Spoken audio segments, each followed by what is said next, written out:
most of you watching get YouTube on a fundamental level completely wrong. And I've been reading through a couple of the comments on the first couple of videos I posted to this channel, and most of you really don't understand the fundamentals as to why I'm able to blow up faceless channels to millions of views within a matter of months. Again, this takes a lot of skill, time, and practice, and it's something that came over, 8 years, so don't expect it to be something that's overnight. But one of the reasons some of you might be struggling for years on end and get no growth is because you fundamentally misunderstand how YouTube functions. So first of all, there's a couple core principles that you have to know, and I will go over a few of these core principles. I won't be able to cover every single core YouTube principle. If you want to see more of these kind of super fundamental level or science-based YouTube growth strategies, then you can comment down below. But I promise you, if you stick around to the end of this video, you will understand YouTube on a fundamental level that 99% of creators don't, right? So my question is really, before we get started on this video, is would you rather learn from someone who blew up one channel to 2-3 million subscribers and has been working on that channel for 14 years, or would you want to learn from someone who is blowing up channels every single month? And if you don't believe me, you can look back at my other videos. But then again, I really understand how YouTube growth works on a more fundamental level. I might not be the most charismatic, or I might not build the best connection with an audience, but I do understand how the system functions on a very basic level. And that's what we'll be discussing. And not only that, we'll be going over a couple of very, very interesting statistics that I pulled from my NextLev database. For some of you that might not know, I have an extension called NextLev extension, and I have a lot of YouTube data that I really get some interesting insights from. So before we get into that, let me start with one of the most essential things you have to know if you want to get into YouTube Faces, or if you want to be able to grow on YouTube. You have to understand this principle. And I wrote this thread over a year ago, and it still stands true today. It's the core fundamental basis of how we operate as Faces creators. So basically, I'll just read through the thread and elaborate while I'm doing so. So I start off the thread by saying getting 250 million views on YouTube is easy if you look at it as a trader and not as a YouTuber. Let me explain. So here's what you'll learn in the next 4 minutes. So how to never enter a saturated niche again, understand why some channels don't get views anymore, and think like a YouTube pro. So first of all, why should you care? In the stock market, there's a mantra called buy low, sell high. For YouTubers, in particular faceless creators, it's the same game. So especially when you're operating in low quality niches, this principle really, or not low quality niche, but things that, for example, don't have 3D animation or have a lot of brand value, this system will always remain true. So really what you have to understand is the market or product life cycle of a niche. You need to know how to time your entry into a niche, and you need to know how to pivot. And this is very similar to how a day trader, for example, operates. So as you can see, so the YouTube market is kind of similar to a trading floor, right? So in order to kind of get good at the skills I mentioned above, you have to be able to predict up and coming niches. You have to recognize when a niche is about to either get saturated, or you have to recognize when there's a lot of competition coming into a niche, and you have to identify decline, right? So this is why you have to understand niche life cycles. So if you don't, you will always be left holding the bag with nothing left inside of it. So basically, if you don't understand niche life cycles good, what will happen is that you'll always be entering at the top of the market instead of entering early when no one else has heard of the niche, and you're able to exploit the niche for a much, much longer time. So first off, what is a niche life cycle? So it reflects the phases a content category on YouTube undergoes. Innovation is the first stage, as you can see right here. That's the first stage. My face cam is in the way, but first it says innovation. Then you have the emergent state. Then you have the growth state, then the maturity, and then the decline state. So just to describe what each stage means, which is innovation, which means something is gaining traction. Emerging means it's getting more popular. Growth means it's getting widespread adaptation. Maturity, again, maturity means innovation slows down and growth slows down quite a lot. And then obviously you have decline, which is there's less interest coming from viewers in a certain niche, or there's more supply going on in a niche. So again, there's a section where I talk about how does this affect personality-based YouTubers, but I'll skip over it for now. So let's get started with the niche life cycle. So first, you have a few different characters that you have to understand, which is you have the innovator, and these are the people who go out and create new niches. So for example, I talked in another video about how we found a niche in another video, which was about the Lion King. It's kind of like essays about the Lion King. And I said you could probably transfer that format onto other Disney series. So the people who came up with that Lion King kind of format, or the people who entered that kind of Disney commentary or essay niche first, those are the innovators, the first people to create a channel in that certain category of format. It's the same way for the channel Dinzo, for example. That channel innovated on or first started that trend where it's like why it sucks to be born as X animal, right? Those are the innovators. Preferably, we do not want to be innovators, but we'll come back to that part later. Then you'll have the institutional traders. So these are people like me. We spot trends really early. We know when to hop onto a niche, and we capitalize on it in a very aggressive way. Now, then you have the retail traders. This is when the niche becomes mainstream. So usually the retail traders are the people who kind of jump on the niche when people on Twitter start talking about it, when people, like when the YouTube gurus, YouTube Faces gurus start talking about it on YouTube. Those people jump in the growth stage, usually. And then, like most beginners, will jump in at the maturity stage. Now, this maturity stage is a point where in the niche where what you'll usually see on channels is that the subscriber counts are much higher than the actual view count. So, for example, meditation or motivation is a really great example of this, where you have a lot of channels that have 10 million subscribers but get like 10,000 views a video. That's a really good example of a really mature or a niche in decline, where there's only a couple shareholders of the niche because the rest have kind of been rooted out because of like large amounts of saturation. Now, in this video, basically, we'll be going through each stage of a niche. So first, we have the innovation stage. This is a pretty high-risk game, and it's really for people who've been doing YouTube longer and are very creative. So usually these people have to go through a bunch of trial and error, and they need a very high pain tolerance for especially failure. So it's very important that usually as a beginner, you kind of want to stay away from this phase, because if you're an innovator, you're going to be failing a lot until something succeeds. So basically, moving on, we have the emergent state. Now, the emergent state is really where you want to start jumping into the niche. So this is where there's 2 or 3.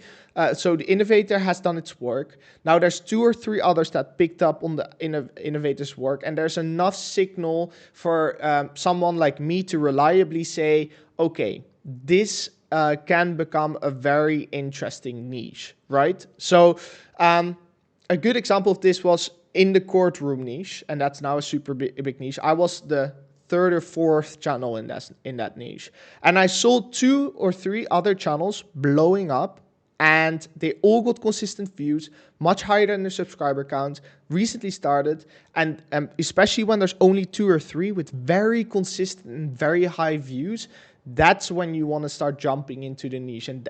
Those are usually perfect kind of niches to enter, especially if views are consistent. What I often see beginners also kind of do wrong is that they see kind of like a channel and it has one video that has like 5 million views and the rest just has like 10,000 views, and they think of that 1 million or that 5 million view video, they think they can draw the conclusion that this is going to work because it had a viral video. But the thing is, one-off viral videos can have many different factors, but if multiple channels can pull off viral videos consistently, that's a really strong sign that something is repeatable, and that's what we're really looking for. So preferably you want to be entering in the emergent state, but it's really difficult to find these type of niches, and they don't like the chance that you'll catch them in at the right stage is really low. But again, if you get good at it, you can consistently start catching these niches in the emergent state. But this is something that takes time and practice. And another core concept that's really important is that you start setting hypotheses for yourself. So what you don't want is just to jump into niches or pick topics or pick thumbnails on feelings. Really, what you want to be doing is you want to write down at what point you jump into a specific niche, right? So what are the requirements for you to jump into a niche? Or what are the requirements for you to make a topic about something, right? So it's very important to write that down, just because you can create a consistent strategy and you can start tweaking that strategy. So you try out that strategy. If it works, fine, you'll stick to it. But if you fail, you tweak that strategy in order to kind of do something a little bit different next time. And so you're not left guessing every single time. And it's the same thing with the videos, is that you want to set a hypothesis like, okay, I think this thumbnail does well because these elements are in it. And I think the video does well because these elements are in it. And if the video underperforms, then you start analyzing, okay, what was different in this video from my higher performing videos, and how does this maybe either differ from my hypothesis, or do I need to adjust my hypothesis for the next video in order to kind of test if maybe another element is the factor for these videos going viral. So you always want to set a couple points that you want to change for each video. So let's say, the topic is how to grow YouTube channels, for example. For this video, I'm testing out a more polished thumbnail style.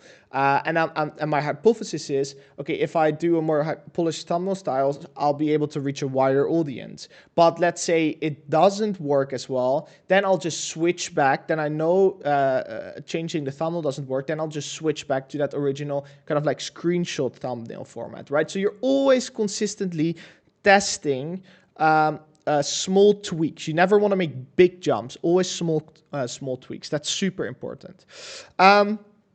Right, so moving on, again, retail traders are basically the masses, right? And you want to avoid being in that horde of people, especially if like a guru on these Faceless channels start promoting different niches.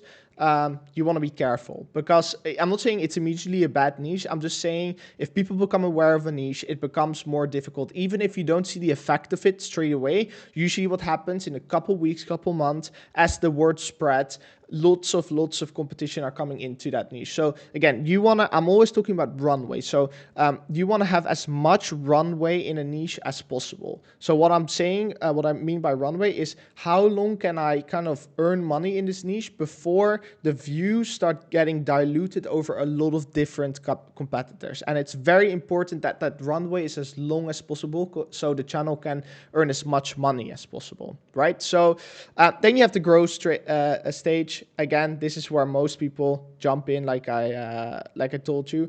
In this stage, it's just really important that you start looking for maybe sub niches or sub formats. It's really important that you start innovating here. If you kind of don't stay on top of, okay, who is getting the most views in the niche during the growth stage, what tends to happen is that you start being left behind. So the viewers are used to a certain format and they start getting bored of that format. And then people start innovating on the original format. And you always want to be kind of competing with the top competitor in your niche. So who, especially these newcomers that go viral super quickly and that are kind of taking over the niche, those are the people who you want to model your channel off of, not the original competitor that you found the niche off of. That's very, very important when trying to grow a channel or making sure you're competitive on YouTube, right? So then you have the maturity stage. In general, a couple signs that you're in a maturity stage. So basically, just for the people who don't know, at this phase, the market may appear really welcoming, and there's a lot of really big channels getting a lot of views, but it's secretly saturated, right? So you're basically buying at the top. So it looks really good. The market looks good. I think Dinso niche is one of those niches that are kind of approaching this stage. You can obviously avoid that saturation by maybe transferring the niche into another area. So going from kind of like why it sucks to be born as X animal to going to why it sucks to be born as X historic persona, for example.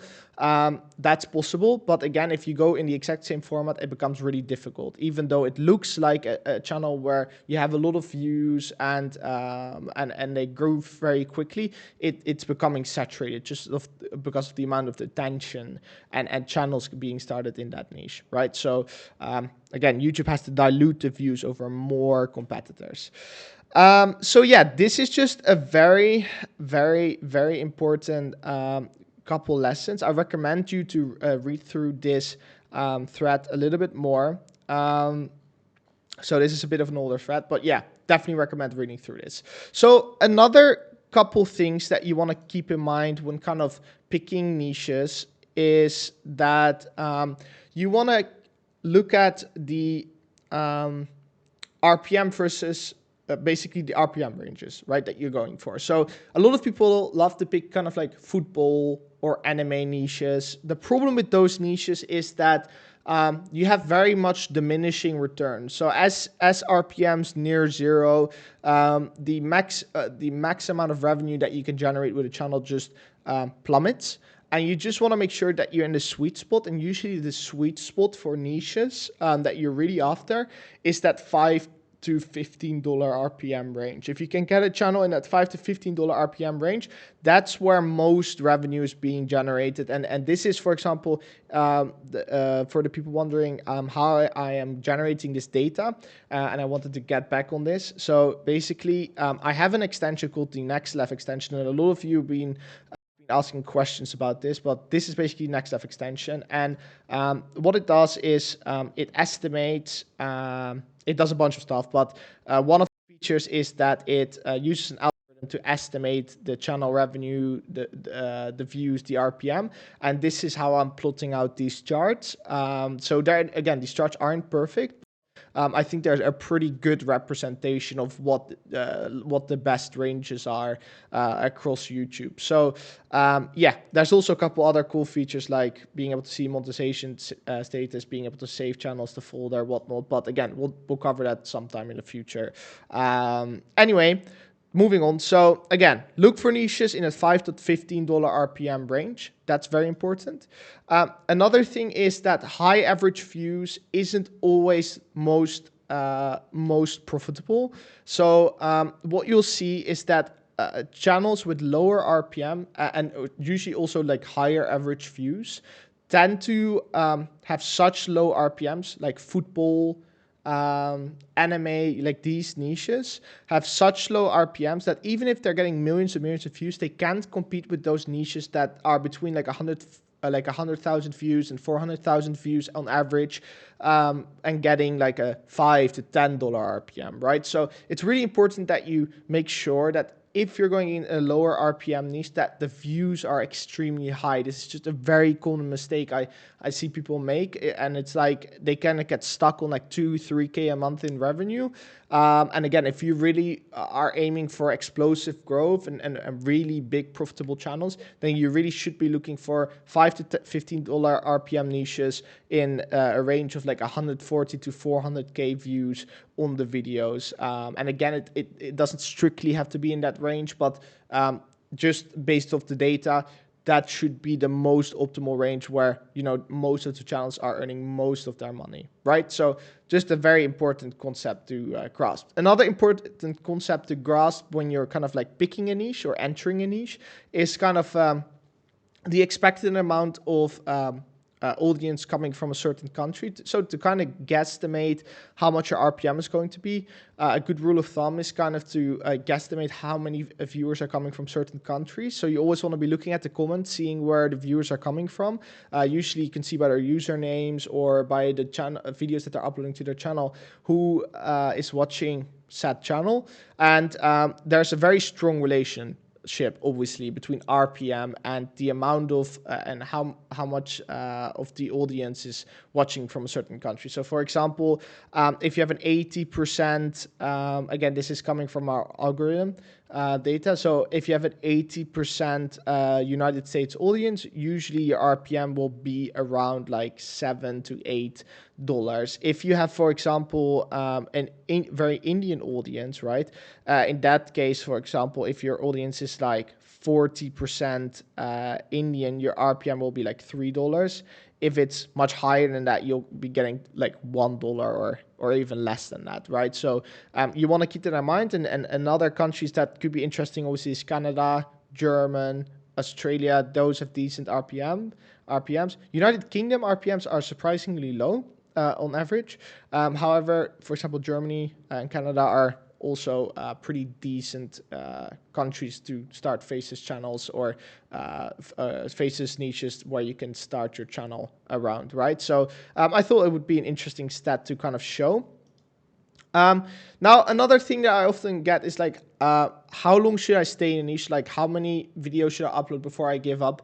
I recommend to kind of pivot through niches, especially as a beginner, as fast as you can. So upload like 5 to 12 videos and then pivot. And only pivot if you haven't had a single video hit above 20,000 views. If you upload 5 to 12 videos and the quality is decent and you've shown it to other people and they say, okay, this quality is decent, and you compare it to competitors and the quality is about even or 20% better, and you know the video is still not taking off, at that point I would just recommend, okay, pivot into the next niche and then just watch the channel and see if any of the videos do pick up later on. But again, just rule of thumb, I usually go for 10 to 12 videos in each niche.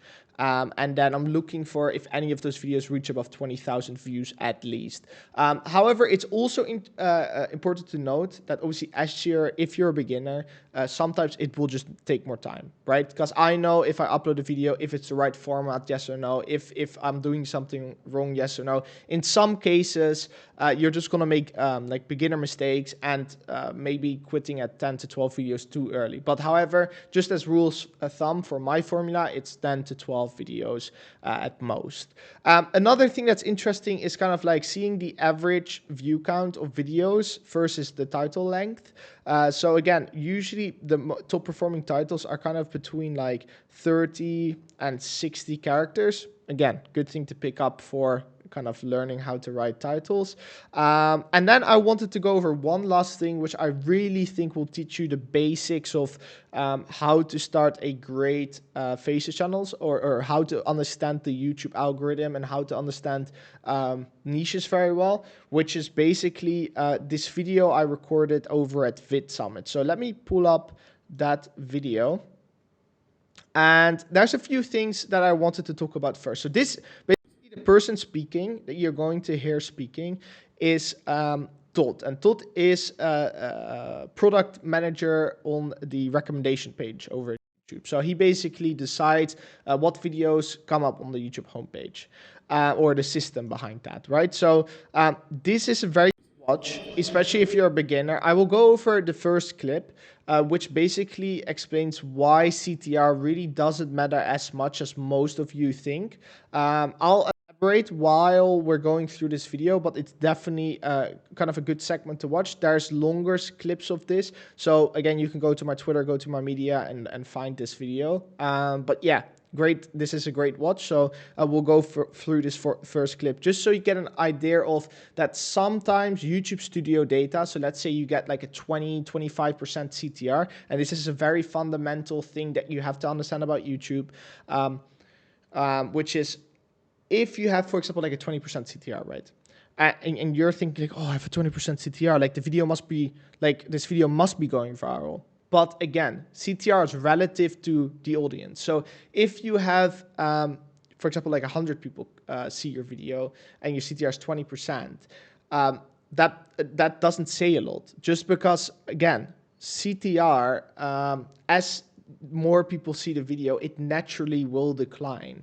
So it doesn't say a lot because it's a hidden average. Really what is a much more powerful indicator and what you should be tracking in order to determine, okay, what was successful and what wasn't, it's just simply views and revenue. The rest, subscriber count doesn't matter. That all doesn't matter. Retention also doesn't matter as much as you think. All that matters really is if you want your end result, right, to be as much revenue and as much views as possible, why are you focusing on metrics that don't directly correlate, right? So why not just focus on, okay, instead of copying the thumbnail formats that had the highest CTR, copy the thumbnail formats on your channel that has the highest views. And it sounds like a super straightforward and simple principle, but yet a lot of people get this wrong. And a lot of data in YouTube Studio, again, it's very easy to lie with statistics. And a lot of data can be very misleading, especially for beginners in YouTube Studio. So I want you to kind of, I think a really good person who explains this really well, how kind of like YouTube lies with data, is there's an account called Wono Strategy on Twitter, and he explains this really well. So this is great to kind of read through as well. So I definitely recommend going through his account to kind of understand how YouTube Studio can kind of mislead you, right? But I just want to go through this because I think it's a core principle that a lot of people get wrong, as in how to track the performance of your videos. So this phenomenon is something that I sometimes call the YouTube paradox. So basically, the presenter's asking him, why do videos with high performing statistics like CTR retention not get a lot of views? So this is his answer. Paradox where you're like, this my best video, it only has like 3% CTR, but my recent video has 10% CTR, but YouTube isn't showing it as much. That doesn't make any sense. And what that is usually about is the CTR, and to a lesser extent, your like audience retention, is heavily influenced by the audience that has seen the impressions.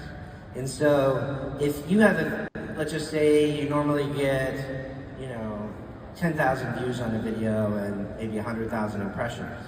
If you have a new video that's only had, say, 10,000 impressions, odds are that those impressions were to highly qualified viewers who watch your channel all the time, who just wait for that notification or are consuming in the subs feed. And so those viewers are going to have a higher click-through rate. And as videos tend to get more impressions, they reach less qualified audience. And so the CTR tends to go down, and that's why. So yeah, again, that's a really good example of how kind of YouTube Studio can mislead viewers. So it's really important to understand these paradoxes, and I will explain more on future videos. But again, I hope this was super valuable. There's a bunch more content that I want to discuss. This is just a super quick late night rambling session. It's like 1 a.m. right now. So again, late night rambling session. I hope it was a valuable video. And yeah, I'll wrap it up here. And if you have any comments, I'll address it in future videos. So cheers. I'll see you all later. Bye-bye.